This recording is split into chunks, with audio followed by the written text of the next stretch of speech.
Kaya pa noong simula, alam naming magulo at puno ng sakit ang aming pagsasama.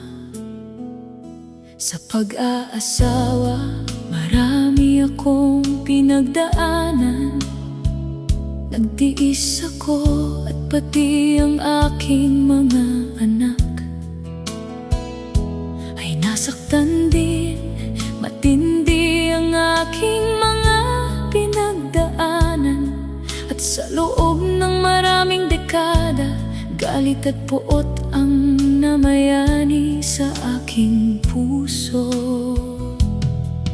Ngunit ang mga batang ito, ang aking mga apo, ang naging tulay upang mapalapit kaming muli at tuluyang maiwan ang nakaraan. Napakahirap bitawan ang sakit, galit at poot na matagal kong kinikimkim. Ngunit hiniling ng banal na espiritu na palayain ko ang kapatawaran. Tinulungan ako ni Jesus na magpatawad, kaya nagpatawad ako.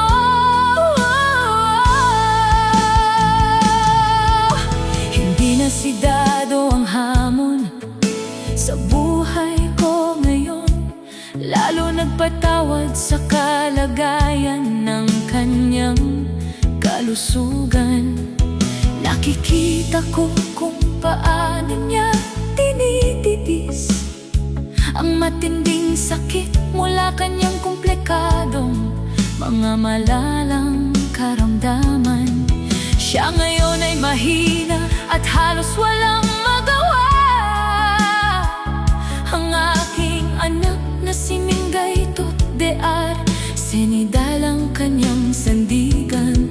Hindi na siya makapagsalita ng maayos, ngunit pilit niyang sinasabi sa akin ang ilang salita, gaya ng sika, laeng tiyay, ayate.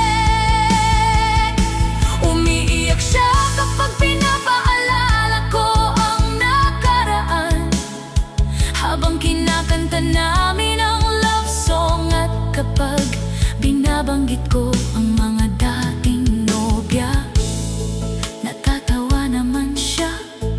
Sinasabi ko sa kanya, kung naging mabuti ka lamang sana, minahal sana kita nang higit sa anumang kayang ialok ng mundo sa akin.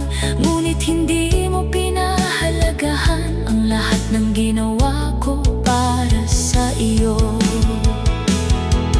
Ang ugat ng sakit ay muling bumabalik sa buong pagkatao ko. Dala ko ang trauma